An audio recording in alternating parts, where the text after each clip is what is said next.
तो मेरे चहेते लाल देवीदास नायकर साहब यूएमपी बिजनेस टाइकून कह सकता हूँ मैं। आप यकीन मानिए मैं मुंबई से जब चला हूँ भंडारा के लिए तो मैं एक ही सोच रहा था कि इंसान बड़ा पैसे से तो बनता है, बस सबसे पहले उसके जहन में होना चाहिए कि मुझे क्या अचीव करना है, मैं कैसे बड़ा बनूं या मेरे साथ कैसे लोगों को आगे लेके चलूं।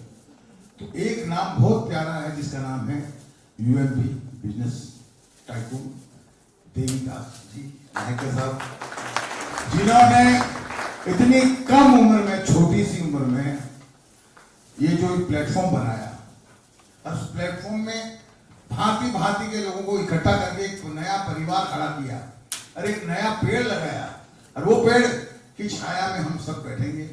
और आपके अलावा ये सोचिए कि ये कहां तक ग्रोथ होगा ये मैं कह नहीं सकता, क्योंकि बरगद का पेड़ आपने नाम सुना होगा, देखा भी होगा, और उसकी जड़ें इतनी लंबी होती है सर, वो जड़ वो हमारी ये है देवीदास।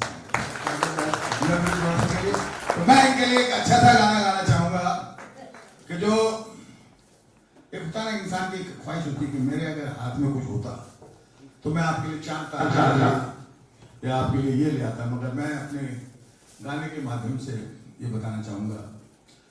और इसके लिए कहानी और भी सुनाना चाहूंगा कि आपने एक सिंगर का नाम सुना, वो सोनू निगम।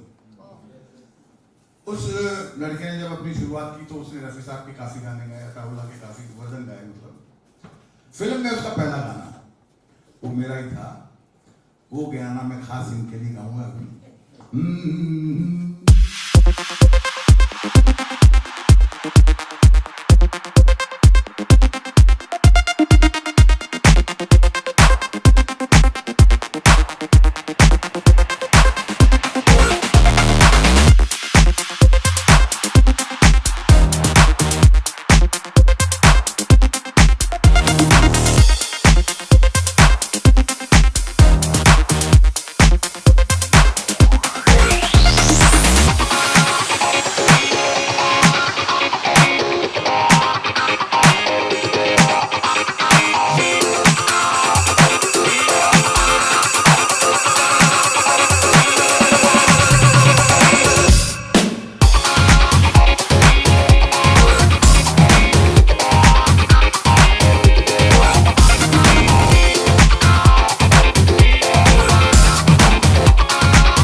बिजनेस के टाइकून को आगे बढ़ाते अगर आसमान तक मेरे हाथ जाते। तो ऐसे बहुत से गाने हैं मेरे, गाने तो मेरे 2,500 हैं। और एक बात जरूरी, जैसे इन्होंने कहा ना कि हम लोग भी कलाकार हैं। आज फिल्म में हमारी अभी 5वीं पीढ़ी भी आ गई है।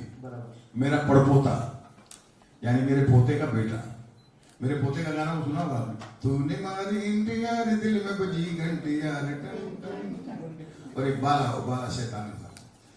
तो हमारा परिवार पूरा म्यूजिकली सेवाओं में लगा रहा, मगर उसके बाद में मैंने एक प्रण लिया कि संगीत की तो मैं सेवा करूंगा ही करूंगा, मगर मैं कहीं ना कहीं किसी ना किसी रूप में देवीदास नायकर जी के साथ, यूएमपी प्रोडक्शन के साथ, इनके बिजनेस टाइकून के साथ मिलके और आप लोगों के साथ भी चलने की कोशिश करूंगा। तो ये मेरा सपना है कि यहाँ आके मैंने पूरा किया। बहुत बहुत धन्यवाद। और पहले आप अपनी काम की बात कर लीजिए, फिर जो मुझे गाना होगा मैं गाऊंगा। यस सर, मिल सकता है क्या सर? बोले बिंदास। तो सर पहले ही रात में आ गए फोन पे, क्योंकि सुबह का जल्दी का प्रोग्राम था, तो रात में ही आ जाते हैं। तो वो टाइम पे आए थे। यहाँ पे दूसरा बार है, तो मुंबई में हम बहुत कई बार मिले हैं। तो जहाँ जहाँ पे मुझे जरूरत है वहाँ पे सर ने कभी भी मना नहीं किया है और हमेशा साथ रहे हैं। जो हमारा विजन है, जो मिशन है, सर भी जानते हैं। तो सर को बहुत प्राउड फील है उसके ऊपर कि हम लोग कुछ बगैर कहानियों के तो कोई इंसान का कैरियर रास्ता बना नहीं। हम जाती जिंदगी की बात करना चाहता हूं मैं, not for the film line. आप किसी की भी अगर जीवनी उठा के देखेंगे तो धीरू भाई के लिए हमने सुना कि शायद पेट्रोल पंप पे कहीं हुआ करते थे, शायद मैंने सुना है, I don't know, but तो आप सोच लीजिए आज अंबानी कौन है। कहानियां सबके पीछे है, कुछ ना कुछ है, मत सच्चाई के साथ है। मैं अपने आप को परिचय ये देना चाहता हूं कि मैं संगीत फील्ड में मैं पैदा जरूर हुआ था, मगर हमारा जो वंश है, हमारा जो परिवार है, या जिस खानदान से हम लोग आते हैं, तो हम लोग संगीतकार तो कहते हैं फिल्म लाइन में, मगर हम संगीत के टीचर हैं। तो हम बच्चों को, स्टूडेंटों को संगीत की शिक्षा दिया करते थे। जैसे मैं बेसिकली डांस मास्टर हूँ, तो मैं कथक और फोक डांस भी सिखाता था, गाना भी सिखाता था, तबला वगैरह ये भी सिखाता था। आज से 30 साल पहले की बात कर रहा हूँ, 70 के दशक की बात कर रहा हूँ। तो आपको एक बात बता दूं, मैंने कहा कि उस वक्त क्या होता था कि हमें एक ट्यूशन की मिलती थी 5 रुपया, 15 रुपया या 25 रुपया। बहुत बड़ा अगर फैमिली है तो 50 रुपया महीना। तो महीने में 12 दिन जाना पड़ता था। तो किसी जगह से 50 रुपया महीना मिलता था, किसी जगह से 15 रुपया महीना मिलता था, किसी जगह से 5 रुपया मिलता था। जो स्कूल में जाते थे वहां 5। जिंदगी में ये सोचा कि यार ये तो जिंदगी भर ऐसे ही चलते रहेंगे। उस जमाने में 5 पैसा, 10 पैसा, 15 पैसा, 25 पैसा, 50 पैसा बस की टिकटें हुआ करती थी। और हमारे टाइम में 1 पैसा, 2 पैसा, 3 पैसा भी चलता था। मतलब अगर आपकी जेब में 25 पैसा है तो आप उस वक्त अपने आप में जस्ट लाइक आज का 500 रुपया, 1000 रुपया समझो, इतना आदमी बहुत फर्क था। 25 पैसा अगर हमारे जैसे छोटे बच्चे की बात कर रहा हूँ, बड़ों के लिए। तो मैं ये सोचा, सर देवदास जी फैक्ट है, मैंने कहा यार बड़ा आदमी कैसे बने? बड़ा आदमी का मतलब ये नहीं कि उम्र से बड़ा, यार जिसके पास रहने के लिए मकान भी अच्छा हो, चलने के लिए घोड़ा गाड़ी भी हो, और थोड़ा दिखने में भी ठीक हो, कपड़े भी ठीक हो। नहीं तो पजामा कुर्ता फिक्स था, स्लीपर फिक्स थी, कैसे बने? तो मेरे पिताजी ऑलरेडी म्यूजिक डायरेक्टर थे, उन्होंने 20 पिक्चरों में म्यूजिक देने के बाद में वो साइलेंट बैठ गए। बड़े भाई साहब शंभू सिंह जी, उन्होंने 1-2 फिल्मों में म्यूजिक दिया, फिर रामायण वगैरह की, उसमें करके उन्होंने देखा कि नहीं यार फिल्म लाइन का जो लैंग्वेज है, जो भाषा है, वो नहीं समझ में आई। उन्होंने अपना ट्यूशन वगैरह करके, तो उन्होंने हेमा मालिनी, लक्ष्मी छाया, सुजाता, इनको सबको डांस वांस सिखाया। अब आ गए हम चाचा भतीजे। तो मैंने मेरे पार्टनर समीर सेन जी से कहा कि यार क्यों ना हम संगीतकार बन जाए। ये बात है 80 के दशक की। उस वक्त भप्पी लहरी जी टॉप में चल रही, तोहफा तोहफा ये सब फिल्में उनकी चल रही थी, रंबा हो जो भी फिल्में थी वगैरह। तो समीर सेन ने कहा चाचा इतना इजीली है फिल्म लाइन में आना, बहुत टफ है, यहाँ घुसने नहीं देते। मेरा अच्छा खासा म्यूजिशियन का धंधा चल रहा है, पता चला कल को दूसरे म्यूजिक डायरेक्टर मुझे बुलाएंगे नहीं कि ये म्यूजिक डायरेक्टर बन गया। खैर हमें जिद थी मेरी, मेरे को नहीं बनूंगा, म्यूजिक डायरेक्टर बनूंगा। हमें एक ब्रेक दिया गया। असद भोपाली साहब ने एक जगह से मुझे उठाया, बोले यार तेरे में जम से तू म्यूजिक डायरेक्टर बन सकता है। अरे मैं बोला बन क्या सकता, बनाओ ना यार मुझे। तो मुझे लेके गए जगदीप साहब के यहाँ। हमने साहब उनको गाने वाने सुनाए, उनको समझ में आया गाने, उन्होंने अपनी फिल्म में हमें ब्रेक दे दिया। मगर उसके बाद 5 साल हमारे पास कोई काम नहीं। अच्छा उस जमाने में क्या था कि इतनी फैसिलिटियां नहीं थी जो आज आप लोगों के हाथ में है।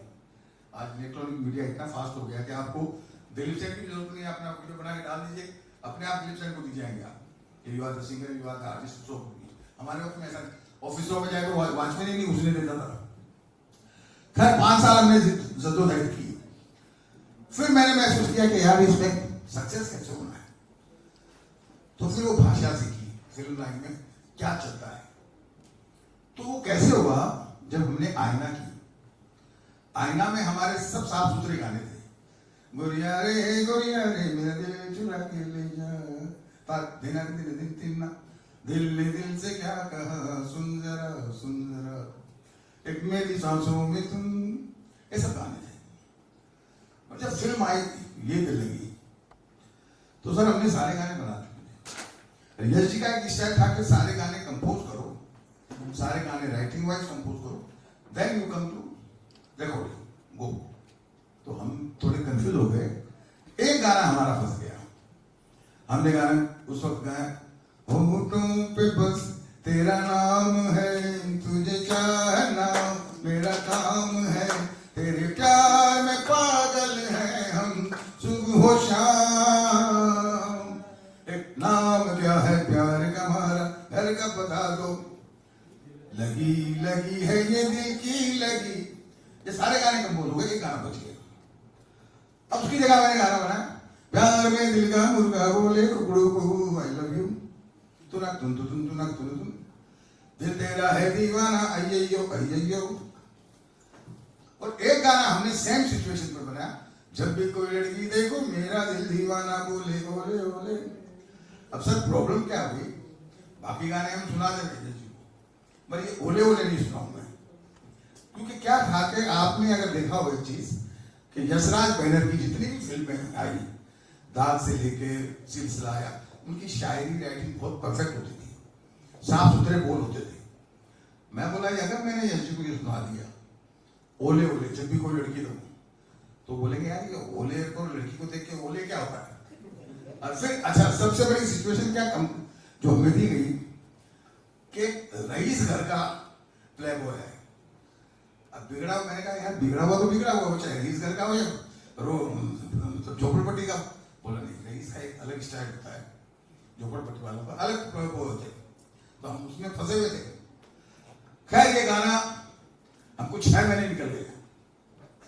6 महीने बाद एक बच्ची जो उसमें ड्रेस डिजाइनर थी, उसने एक बार ये गाना सुन लिया, उसने जाके यश जी को बोल दिया कि अंकल इनके पास एक ओले करके कोई गाना है। तो यश जी ने बोला यार मुझे तानसेन बोलते थे। बोले यार तानसेन वो ओले क्या है? तो मेरे मुंह से निकला, मैं बोला सर ऐसा है कि वो गाना तो ओले ओले है मगर वो आपकी स्कूल का नहीं है। तो उन्होंने बोला यार स्कूल क्या होती है, संगीत की कोई स्कूल है? मैं बोला ऑफ कोर्स, क्योंकि यशराज एक यशराज बैनर है, आज तक आपने जितने गाने लिए बहुत अलग अलग लिए, अरे ये कुछ अजीब सा है। बोला नहीं अजीब सा ही सुना दो आज। तब मैंने गाना सुना, जब भी कोई लड़की देखो मेरा दिल दीवाना बोल, गाँव तराना यारा झूम झूम के होले होले, मुझको लुभाती है जवानियां वे कैसे बाबों की रवानियां, माने ना कहना पागल मस्त बोल साथ लिए डोले ओले ओले ओले। साहब ये गाना उन्होंने सुना, आप यकीन मानिएगा 5 सेकंड तक सब पिन ड्रॉप साइलेंट। मैं बोला गया पिक्चर आपको हाथ से गई या ये डांटेगी मुझे। थोड़ी देर में यशी ने मेरी तरफ देखा और वो एक उनका स्टाइल था, तानसेन इस साल का बेस्ट सॉन्ग, जैसे उन्होंने कहा कि इस साल का सबसे बड़ा गाना है, तो आप यकीन मानिएगा मेरे पैरों से जमीन निकल गई। मैं बोला यार होठों पे बस तेरा नाम है, नाम क्या है प्यार का मारा, लगी लगी है, ये सब गाने ये ऐसे नहीं है कि इनको ये गाना है। मैंने सभी से बोला यार या तो अपनी पिक्चर्स निकाल रहे हैं या इनको ऐसा लग रहा है इनको गाना नहीं आ रहा है। तो मैं ये बताना चाह रहा हूं आपको कि बड़ा कैसे बनता है। वो फिल्म बनी और वो गाना जब रिलीज हुआ, आप यकीन मानिए आज मैं 69 का हो गया हूँ, 91 92 की पिक्चर से कितने साल हो गए अंदाजा जो भी हो गया, आज भी मेरी जो नई पहचान है वो ओले ओले। मैं कहीं एयरपोर्ट पे जाता हूँ या कहीं भी जाता हूँ तो बच्चे जो आजकल की नई जनरेशन है, दिलीप सेन उस दिलीप सेन, मैं बोलता हूँ बेटा ओले ओले सुना? बोला मैं oh you are this man, oh तो कुछ भी मेरे लिए काम हो जाता है। तो इसको कहते हैं सक्सेस। तो इस तरीके से मिली। तो आप लोगों के साथ जो सबसे बड़ा प्लस पॉइंट मुझे लगा कि जिंदगी में कामयाब वही होता है जो नेक नियत और सच्चे इरादे रखे। और सबसे पहले एक आदमी को बनने के लिए एक सही यूनिटी चाहिए, सही कंपाउंड चाहिए, सही प्लेटफॉर्म चाहिए, जो हमारे पास देवीदास जी के नाम की तरह है। और आज मुझे बहुत खुशी तो इस बात की है कि उससे ज्यादा पब्लिक दिख रही है आज। और आई होप कि इस बार अगली बार जब मैं मिलूंगा तो हो सकता है पूरा ग्राउंड भरा हुआ मिले। डेफिनेटली। तो आज ये तो होगी सक्सेस। अब रही मेरे गानों की बात, तो यू गोटेड माय पॉइंट कि इंसान अगर चाहे तो एक डांस मास्टर से कैसे मैं म्यूजिक डायरेक्टर बना, और फिर प्लेटफॉर्म पे जरूरी होना जरूरी है, सही सलाह मिलनी चाहिए, सही लोग मिलने चाहिए। और सही लोग कब मिलते हैं? जब आप नेक नियत से किसी से जुड़ेंगे। और वो आज जो आप इस टीम से जुड़े हैं या हम लोग सब जुड़े हैं, ये हमारे लिए बहुत भाग्यशाली बात है। और आज तो बहुत बड़ा दिन है, कौन सा बहुत बड़ा दिन है, सब एक बार इसके लिए ताली बजाएं। अब मैं एक मेडली गा रहा हूं, ये बजने देना बेटा, इसी को बजने दे। नहीं ऑडियो फिर इसी को चलने दे। ऑडियो चलेगा नहीं सर फिर। ओए ओ कुड़ियां शहर दियां, ओए ओए ओ कुड़ियां शहर दियां, लखपत पतंग मारे गोरा गोरा चले ना शहर दियां, लो प्रेमी छत के ऊपर गली गली में शोर शोर शोर, अरर आकोर अरर आकोर अरर आकोर अरर आकोर, प्रेम के कच्चे धागे से मुझे खींच ले अपनी और हे अरर आकोर यहाँ शहर दिया, जब भी कोई लड़की देखूं मेरा दिल दीवाना बोल ओले ओले ओले ओले, प्यार में दिल का मुर्गा बोले कुकड़ू कुकड़ू, आई लव यू तुना तुना तुम। क्या गाने तो मैं जरूर गाऊंगा इस बार जब नेक्स्ट हमारी मीटिंग होगी, उसमें मैं छोटा मोटा साजिंदर भी अपने साथ रखूंगा और आप लोगों को फुल एंटरटेनमेंट करूंगा। मगर एक गाना इनके लिए मैंने खास लिख के लाया हूं, अरे ये खबर छपवा दो अखबार में, पोस्टर लगवा दो बाजार में, अरे देवी दास जी का प्रोग्राम को छपवा दो हर अखबार में। बहुत बहुत धन्यवाद, थैंक यू। सीखा कि अगर आपको सफल बनना है तो एक ही है, क्या है वो जो अडानी जी ने कल बताया, क्या था? मेहनत मेहनत मेहनत, दूसरा कुछ नहीं है, शॉर्टकट नहीं है, ठीक है। तो हाँ, प्रेसिडेंट डांस पास आप मुझे, आपने मेरी फिल्म देखी अनाड़ी नंबर 1, उसमें गोविंदा के साथ डांस किया, बोल हरि हरि हरि बोल। क्या होता है देखिए, आपको एक खास बात बताता हूँ, जब भी कोई लड़की देखो मेरा दिल दीवाना बोले ओले ओले ओले, ये क्या छंद है, ऐसे ही आप आजे गोरिया रे मेरा दिल चुरा के ले जा, ताक दिन आगे दिन दिन दिन ताक दिन दिन भी सॉन्ग है। तो एज ए डांस मास्टर होने के नाते मुझे बहुत बड़ा फर्क पड़ा। आज मैं एक चीज आपको सुना के जाता हूँ, मेरे ख्याल से किसी ने नहीं सुना होगा, बेटा माइक दे जरा। और वो इसलिए कहना चाहता हूं मैं आप लोगों को कि देखिए, कलाकार हमेशा छोटे से ऊपर ही आता है, और जैसे मैंने अपनी किस्सा सुनाया तो ये कोई ज्यादा दूर का किस्सा नहीं है। मैं सन 60 में आया, 70 में मैं डांस मास्टर बन गया था, और 70 से मैंने समझो 88 तक स्ट्रगल किया, 90 के दशक में मैं संगीतकार बन गया। मतलब मैंने अपनी जीवनी को कितना फास्ट रखा होगा, अपने ख्यालों को, मगर अप्रोच बहुत जरूरी है। आज सर मैं आपको एक चीज ये सुनाना चाहता हूँ। अभी तक आपने हनुमान का ये शिव तांडव सुना होगा, जटाटवी गलत गलत प्रभाव भावी दस्तक। आज मैं आपको वो चीज सुनाने जा रहा हूँ जो आज तक ना आपने सुनी है या मेरे अलावा कोई सुना है। अभी मेरा एक गाना रिकॉर्ड हुआ है, आप YouTube पे सर्च कीजिएगा, हनुमान तांडव दिलीप सिंह। तो वो अभी तक किसी ने भी गाया नहीं है, वो पहला राखी मैंने गाया। एक बार उसकी थोड़ी सी चंद लाइनें सुनाता हूँ। हनुमत की लपेटे दिल गुड़ की चपेटे दिल तुझ को तपेटे तेरे पेटे जाकर लाल बजे लगा जरा सद तो होता था काका के जैसे ने पड़ना पड़े पड़े पड़े बात कभी को हके लगा के ले जो हके लगा पेड़ी पेड़ी बिल कार करने रखा समीना ताहते को कुमार करी दो बेसमा बिरे लगन कुमार जो की जारी तेरा वा प्यार सुनता राम को उजारो नको मन को अनिया रो चले पे जे मां को बिरन को रघुकुल मंडल लपेटे ने पेड़ी तने मुंडे तने उमने सुकने ना है लोगो। ये हनुमान तांडव है, आप जरूर हनुमान तांडव दिलीप सिंह करके यूट्यूब पे सर्च कीजिए, और वो दुनिया में पहली मरतबा रिकॉर्ड हुआ है। अभी तक हिस्ट्री है इसकी, और इसकी कहानी मैं आपको बता दूं। अहिरावण का नाम सुना होगा आपने। एक तो कुंभकर्ण था, एक विभीषण था, एक अहिरावण जो पाताल में रहता था। तो जब वो राम जी को पाताल में ले गया था लक्ष्मण जी को, तो हनुमान जी को पहली मरतबा क्रोध आया और वो एकदम व्याकुल हो गए। तब पेड़ पौधे हवाएं हर चीज बात करती थी। उन्होंने बताया प्रभु हम पे नाराज मत हो, वो पाताल ले गए। तो उन्होंने लात मार दी, पाताल में सीधा रास्ता बन गया था, वहां गए। तो अहिरावण का क्या मालूम है आपको? किस्सा सुनाता हूं, शायद आपको काम आएगा ये बोलने के लिए। अहिरावण को एक वरदान था कि उसके जो दरवाजे थे उसके पांच मुख थे दरवाजे के, और पांचों पे 5 दिए थे। जब तक वो दिए एक फूंक में नहीं बंद होंगे तब तक इसकी शक्ति कम नहीं हो सकती। तब हनुमान जी ने 5 रूप लिए। आपने पंचमुखी हनुमान जी देखा होगा, तो ये उस वक्त हनुमान तांडव लिखा गया है। ठीक है जी, बहुत। मेरा नाम देवीदास नाइकरे है। मैं एक स्पिरिचुअल बिजनेस कोच और माइंड ट्रेनर हूँ। मैं लोगों को बिजनेस सिखाता हूँ। मतलब बहुत सारे लोग होते हैं जो बिजनेस करते हैं लेकिन उनको नेक्स्ट लेवल कैसे लेकर जाना है बिजनेस को लेके, या फिर तक हुए बिजनेस को आगे कैसे जाना है, ये सारी चीज़ें हम लोग ट्रेनिंग में सिखाते हैं। आज की इवेंट की बात करें, क्या कहना चाहोगे? आज का जो इवेंट है मेरा 4 डेज का ये रेसिडेंशियल प्रोग्राम है जिसका नाम है अल्टीमेट मिलियनेयर ब्लूप्रिंट। जिस प्रोग्राम में आज 70 से भी ज़्यादा बिजनेसमैन आए हैं, ऑल ओवर इंडिया से आए हैं। बहुत अलग अलग बिजनेस है लोगों के, जिनको हमने सिखाया है। जो स्टक हुए बिजनेस है उनको आगे कैसे लेकर जाना है, उनका एक अच्छा सा गाइडेंस, हमने उनको सही मार्गदर्शन हमने उनको किया है।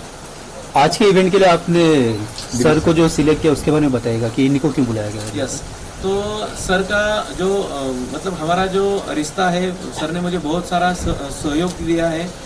जब कुछ ऐसे कलाकार लोगों के सामने आते हैं तो हम लोगों के लिए एक प्रेरणा बनती है। वही प्रेरणा देने के लिए जो एंटरप्रेन्योर हमारे साथ जुड़ रहे हैं, हमारे साथ आगे बढ़ रहे हैं, अपना भविष्य उज्जवल करने के लिए काम कर रहे हैं, उनको प्रेरित करने के लिए मैंने सर को बुलाया है। और सर यहाँ पर आके सर ने बहुत अच्छा मतलब मार्गदर्शन किया है, गाइडेंस किया है। और उनसे जो भी सर ने जो भी दिया है तो उनसे उनको एक प्रेरणा मिली है ताकि उनके जीवन में कुछ बदलाव आए।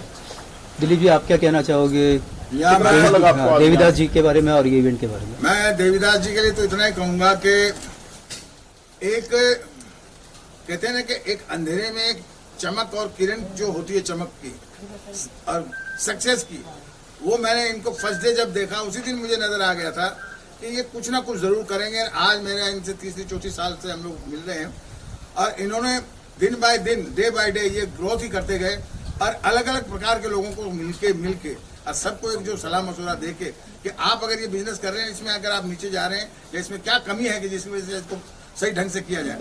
तो देवीदास जी के अंदर एक जो जैसे एक कहूँगा हुनर, जैसे हम लोगों के अंदर एक धुन बनाने का हुनर है, जैसे एक अच्छी फिल्म बनने के लिए उसके लिए अच्छा म्यूजिक चाहिए, तो उसी तरीके से एक इंसान को अगर सक्सेस लाइफ चाहिए, सक्सेस बिजनेस चाहिए, तो उसको किस ढंग से आप आगे बढ़ें, तो उसके लिए एक जो जहन है और जो प्यार भरा जहन के साथ में उसको कन्विंसिंग करके जिस हिसाब से देवीदास जी अपने लोगों को समझा रहे हैं, उनको अपने साथ जोड़ रहे हैं, ये बहुत बड़ी बात है।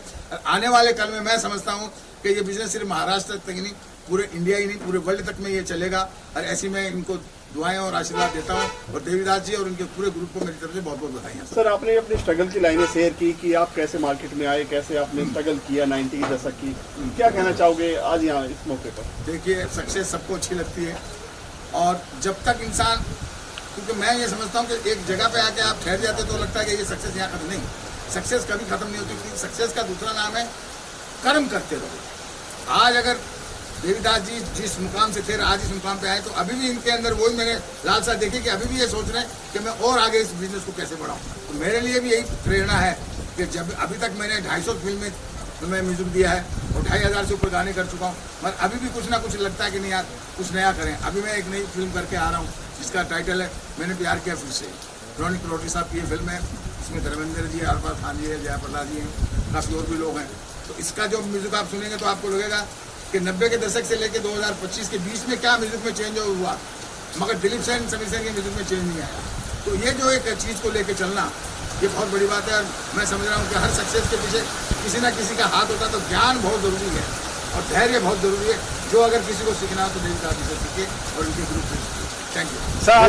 आज कहाँ से लोग आए? आखिरी सवाल देवीदास जी आपसे कि सब्जी वाले से लेकर IT तक, इंजीनियर तक सब आए थे, क्या कहना चाहोगे इसके बारे में? हमने जो प्रोग्राम बनाया है, हमारा जो प्रोग्राम है वो सभी लोगों के लिए है। कोई लोग समझते हैं कि मेरा छोटा बिजनेस है, मैं बड़ा कैसे कर सकता हूँ। तो कोई भी बिजनेस जब बड़ा बनता है तो वो छोटे से ही बनता है, पहले ये समझना है। तो शुरुआत छोटे से ही होती है। खुद को कभी छोटा नहीं समझना है, खुद के बिजनेस को कभी छोटा नहीं समझना है, तब जाके आप बड़े बन सकते हैं। मतलब कि एक बड़ी सोच, एक बड़ा मतलब विजन देखकर ही इंसान आगे बढ़ता है, वही हम सिखाते हैं। सर, आज कहाँ से लोग आए थे? यहाँ से जो यहाँ पर जो आप आज देख रहे हैं, तो ऑल ओवर इंडिया से लोग आए हैं। यहाँ पे महाराष्ट्र से कई ठिकानों से लोग आए हैं, जैसे कि नागपुर है, सोलापुर है, सातारा है, सांगली है, नासिक है, मुंबई से आए हैं बहुत सारे लोग। तो इस जगह से आज के ये लोग आए हैं। Thank you sir. Thank you.